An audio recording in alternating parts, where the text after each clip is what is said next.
हालात जहां पनाह। हमने कहा था कि अगर ऐसे हालात हुए तो, और हालात से हमारा मतलब जंग से था जहां बना, ना कि ये इरादे कत्ल से।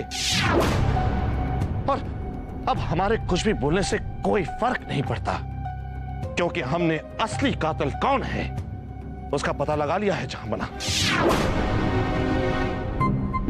अगर पता लगा लिया है तो हमें भी बताइए कौन है कातिल मुल्ला। राजा अली रजा ने हमसे सच ही कहा था कि उनका कातिल हमारे बीच ही है, इस दरबार में ही है। और अब हमने उसे देख भी लिया है और पहचान भी लिया है। अगर आपने देख लिया है, पहचान लिया है, तो जरा हमें भी बताइए कौन है ये कातिल मुल्ला जी। अभी पता चल जाएगा जहां बना।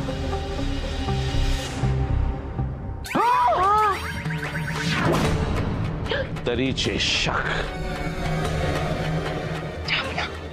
आप अंधी नहीं हैं?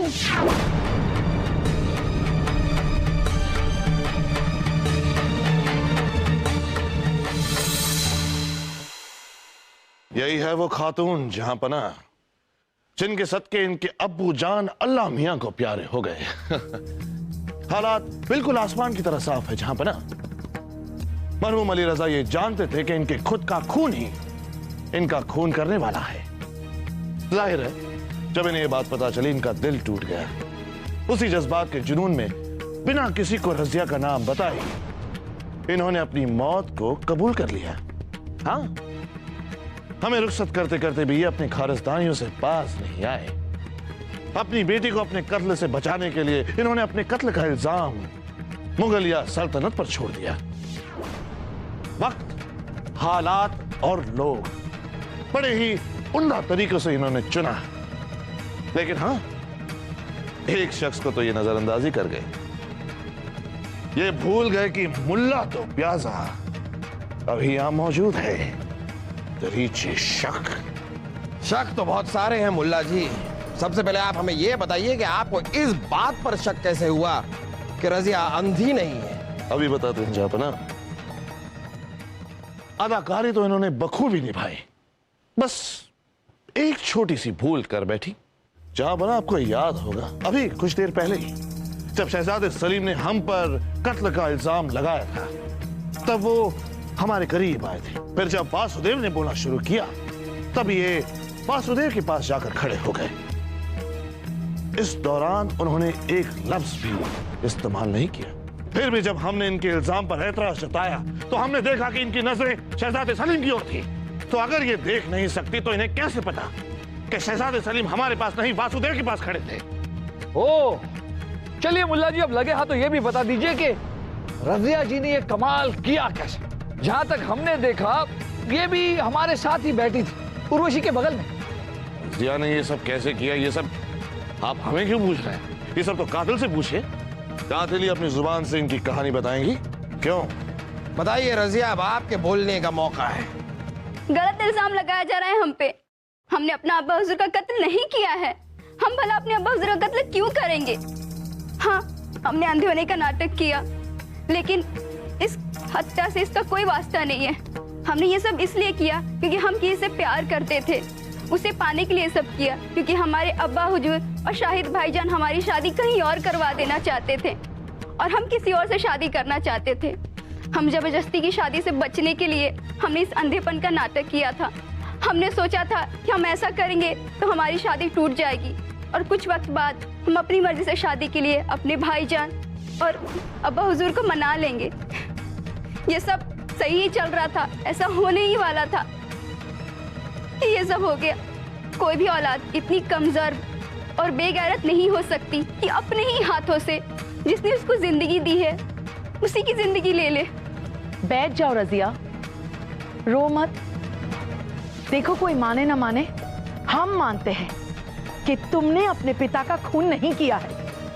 हमें भी यकीन करने का दिल तो नहीं कर रहा कि ये अपने वालिद का इस तरह कत्ल करेंगी। जहां बना हमारे हिसाब से भी रजिया जी कातिल नहीं हो सकते। ना भावनाओं के नजरिए से और ना ही तर्क के नजरिए से। भगवान इनकी आत्मा को शांति दे। अगर जिंदा होते ना तो दोबारा से मार देते इनको, जो इन्होंने हमारे साथ किया। आपके साथ क्या किया था इन्होंने रानी साहिबा? तौहीन मुल्ला जी, तौहीन की है हमारी रानी साहिबा की तौहीन।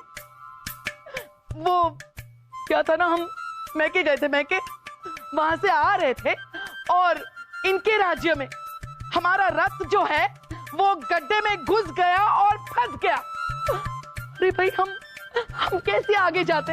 तो हम चलने लगे, हम चले, थोड़ा और चले, थोड़ा और चले, फिर तो थक गए ना मुल्ला जी। तो थक गए तो हमने अपने सैनिक को कहा कि इनके महल में जाके इनको संदेशा पहुंचाए कि हमारी थोड़ी सी मदद करे। तो क्या संदेशे का जवाब नहीं आया? जवाब नहीं आता ना तो अच्छा होता। जवाब आया, और पता है क्या जवाब आया? खत में इन्होंने लिखा कि हमें तो तरस आ रहा है, आप पे नहीं रानी साहिबा, आप पे नहीं, आपके घोड़ों पे, जो आपको वहां से घसीट घसीट के ला रहे थे। उसकी ये जुर्रत, हम इस राजा अली रजा को जिंदा नहीं छोड़ेंगे। अल्लाह बोल। जहां पना वो पहले ही भगवान के पास पहुंच चुके हैं। हाँ भूल गए थे। लेकिन ऐसे तो हमें कभी कातिल का पता ही नहीं चल पाएगा जहां पना। लाश यहां पड़ी है। हमारे हिसाब से तो इस कुत्ते को सुलझाना अब नामुमकिन है। बेहतर यही होगा जहां पना कि अब हम अपने दरबार को खोल दें और आवाम को यह जानने दें कि अली रजा यहां मारे गए हैं। सही कह रहे हैं आप मुल्ला जी, हम भी कुछ ऐसा ही सोच रहे थे। लेकिन अफसोस की बात तो यह है कि यहाँ पर आप और बीरबल जैसे दानिशमंद लोगों के होने के बावजूद अभी तक हम इस कत्ल के राज का पर्दाफाश नहीं कर पाए। खैर, अब जो होना है सो होगा। ज्यादा से ज्यादा क्या होगा, इनकी मौत को सियासी कत्ल माना जाएगा और अंतर्राष्ट्रीय राजघराने के कानून के हिसाब से हमें अपनी रियासत का 40% इनकी रियासत को देना होगा। अब देना होगा तो दे देंगे। मुल्ला जी, दरबार के सारे खिड़की दरवाजे खोल दिए जाएं और अपराध विभाग के लोगों को बुलाया जाए। जी जाओ। रुके जहाँ पना हम अब भी कहते हैं कि अगर अली रजा साहब की मौत की खबर अवाम तक पहुंची तो ये मुगल या सल्तनत के लिए अच्छा नहीं होगा। हम आपसे हाथ जोड़कर दरखास्त करते हैं कि हमें एक आखिरी मौका दीजिए। जी जरूर।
रजिया जी, क्या आपने ये पंख पहले कभी देखा है?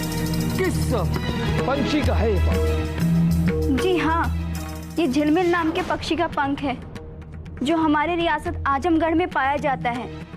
बल्कि आप ये कह सकते हैं कि झिलमिल नाम के पंख से हमारी रियासत जानी जाती है। ये पंछी इतनी दुर्लभ और खूबसूरत है कि हमारे राज्य में ही पाई जाती है। ये पंछी जिसका ये पंख है इतनी दुर्लभ है कि सिर्फ और सिर्फ आपके राज्य में ही पाई जाती है ना? जी हाँ। बड़ी अजीब सी बात है। एक पड़ोसी देश के राजा के पिता हमारे दरबार में आते हैं, दरबार में सिर्फ खास लोग हैं। सारे खिड़कियां और दरवाजे बंद हैं और बीच दरबार में सबके सामने उसका कत्ल हो जाता है। सवाल यह है कि कातिल कौन? कातिल हम सब में से कोई एक हो सकता है, क्योंकि हम सब की उसके साथ नोक-झोंक हुई थी, सबने उसे जान की धमकी दी थी। लेकिन जहाँपनाह, आपको ये जानकर खुशी होगी कि कातिल हम में से कोई नहीं। बीरबल, ये तो हम कब से कह रहे हैं। हम सब अपनी अपनी जगह पर बैठे हैं, हम में से कोई इनका कातिल कैसे हो सकता है? नहीं जहाँपनाह, हमने ऐसा नहीं कहा। कातिल हम में से कोई नहीं है, लेकिन कातिल इसी दरबार में मौजूद था। अफसोस कि हम उसे पकड़ नहीं पाएंगे क्योंकि वो तो चला गया। क्या बक रहे हैं आप जनाब बीरबल जी? पूरा दरबार बंद है, यहां से कोई परिंदा भी बाहर नहीं जा सकता। फिर कैसे फरार हो गया आपका कातिल? अभी बताते हैं आपको मुल्ला जी।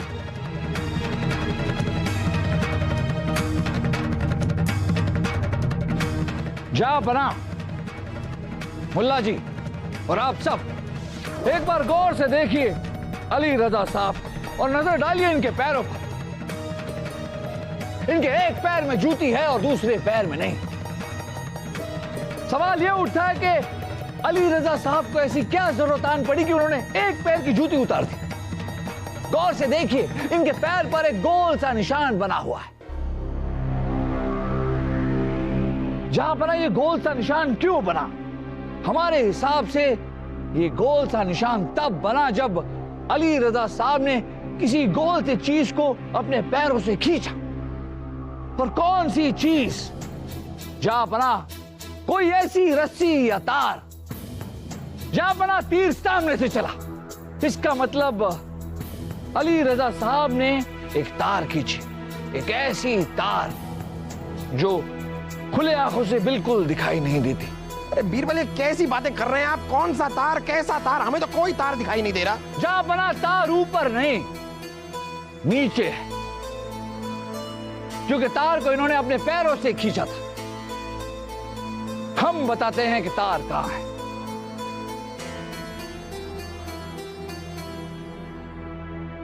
तार इस कालीन के नीचे है।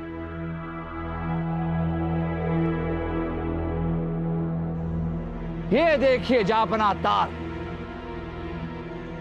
और ये गोल सी चीज जिसके खींचने से अली रजा साहब के पैर पर निशान बन गया। अब देखते हैं कि ये तार का दूसरा सिरा कहां जाता है। और इस तार का दूसरा सिरा निकलता है यहां से। जहाँपनाह, ये देखिए। अब देखते हैं कि ये तार जाता कहां। आइए।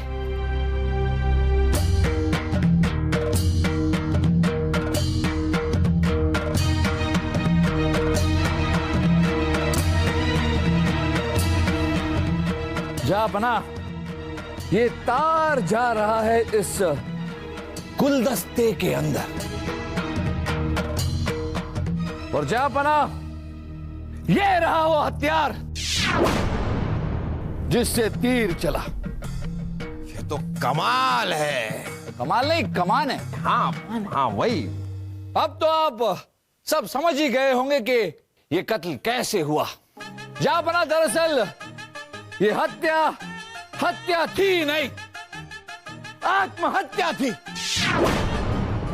क्योंकि अली रजा साहब ने खुद अपनी हत्या की। अली रजा साहब ने एक योजना बनाई जब, और उस योजना के तहत वो 2 दिन पहले हमारे महल में आए। महल में आकर उन्होंने इस गुलदस्ते में ये तीर कमान छुपाया। जहाँपनाह, इस कमान से जुड़ी तार अली रजा साहब ने अपनी योजना के मुताबिक कालीन से होते हुए उस जगह तक पहुंचाई जहां पर वो बैठने वाले थे। और तार भी ऐसा कि आसानी से नजर ना आए, और एक बार खींचकर छोड़ देने पर ये तार फिर से सिकुड़ जाता है, अपने स्थायी रूप में पहुंच जाता है। 2 दिन बाद अली रजा साहब अपनी योजना को अंजाम देने के लिए दोबारा हमारे दरबार में आए और आपके बाजू में, आपके करीब बैठने का बहाना करके ठीक उसी जगह बैठे जहां वो बैठना चाहते थे, गुलदस्ते के सामने, जहां से तीर सीधा उनकी तरफ पड़े। आपसे बात करते करते आहिस्ता से उन्होंने अपना पैर कालीन के नीचे डाला। आहिस्ता आहिस्ता तार खींचा और अचानक तार छोड़ दिया। यहां से कमान में से तीर निकला और सीधे अली रजा साहब के सीने में घुस गया। इस तरह से यह हत्या हुई थी, बल्कि आत्महत्या हुई थी। यह सारा षड्यंत्र अली रजा साहब ने खुद रचा था। जहां अली रजा साहब को अपने आत्महत्या पर इतना आत्मविश्वास था कि अपनी हत्या की गुत्थी सुलझाने की चुनौती इन्होंने मुल्ला जी और हमें दी थी। हमें पहली बार इनकी आत्महत्या पर शक तब हुआ जब हमने इस गुलदस्ते में एक नारंगी रंग का पंख देखा। ये पंख जा पड़ा। उस तीर पर भी इसी रंग का, इसी तरह का एक पंख है। जाहिर सी बात है कि जब तीर यहां से छूटा तो ये पंख इस गुलदस्ते में रह गया। हमारा शक यकीन में तब बदला जब रज़िया जी ने बताया कि यह पंख जिस पक्षी का है वो दुर्लभ है और केवल इनके राज्य में पाया जाता है। इसका मतलब यही हुआ कि तीर अली रजा साहब अपने साथ ले आए थे। तो यह था ये सारा खेल इनकी हत्या, माफ कीजिएगा, आत्महत्या का। जा बना, अब आप मुल्ला जी से कह दीजिए कि सारे खिड़की और दरवाजे खुलवा दे। सबसे बड़ा सवाल बीरबल, ये आत्महत्या करने के पीछे राजा अली रजा का मकसद क्या था? जा बना, इस बात का जवाब हम जानते, लेकिन इसका जवाब हम आज आपको नहीं देंगे। हमें एक दिन का वक्त दीजिए। एक दिन के बाद सारी सच्चाई सबके सामने आ जाएगी। सिर्फ एक दिन का वक्त जा बना। चलिए ये भी ठीक है, वैसे भी हमें बहुत नींद आ रही है। कल मुलाकात होगी जनता दरबार में। तकलिया। तो लीजिए बीरबल, आप बता दीजिए ये अली रजा की खुदकुशी का राज है क्या? हाँ बीरबल जी, जल्दी बताइए ना, हम रात भर नहीं सो पाए उस जवाब के इंतजार में। बताइए। सब्र रखिए शहजादे सलीम, आपके सवाल का जवाब पहुंचता ही होगा। पहुंचता होगा?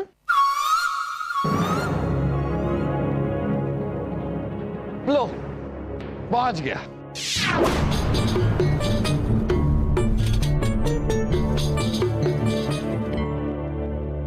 जा पनाह, अब आपके सवाल का जवाब स्वर्गीय अली रजा साहब के बेटे शाहिद अली देंगे। वालिद साहब की मौत की खबर हमें मिल चुकी है अकबर बादशाह, और ये वो खत है जो हमारे वालिद ने मुगल दरबार में आने से पहले हमारे लिए रख छोड़ा था। इस खत को हम पूरे दरबार के सामने पढ़ना चाहेंगे ताकि आप जान सके कि उन्होंने ऐसा क्यों किया।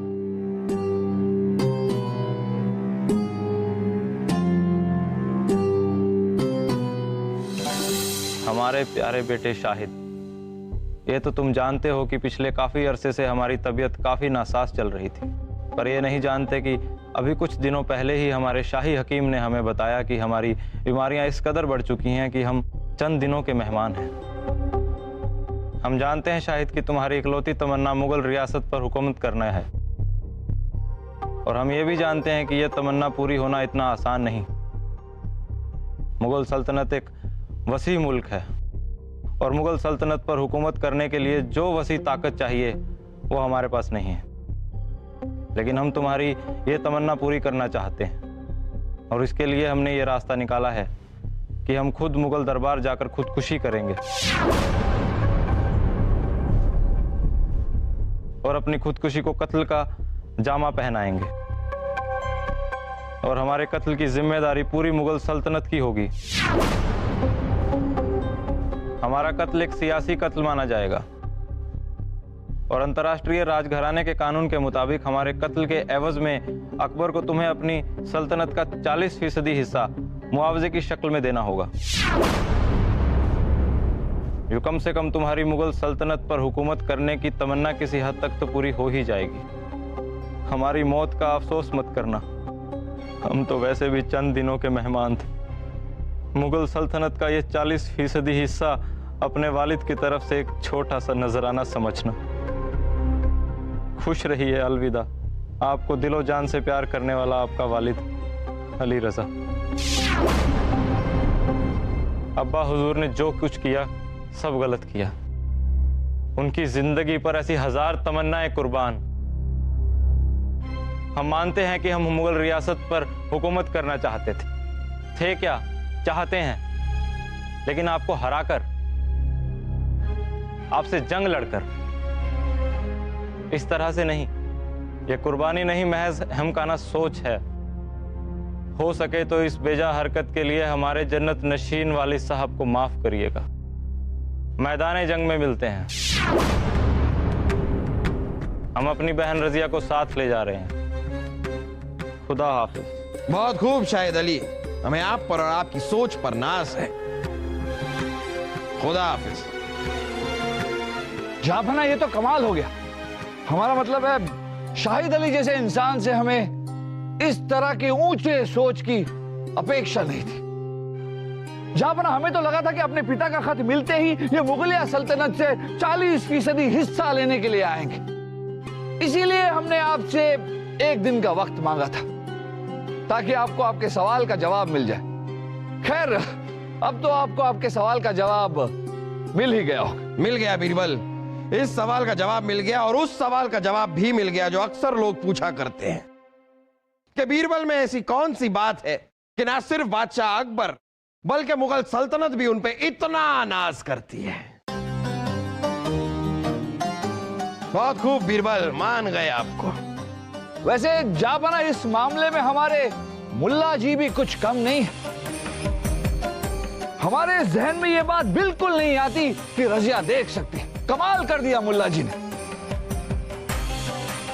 आज हमारी समझ में एक बात आ गई कि मुल्ला जी अपनी दाढ़ी ऐसे ही नहीं सहलाते। क्यों मुल्ला जी? दरीचे शक।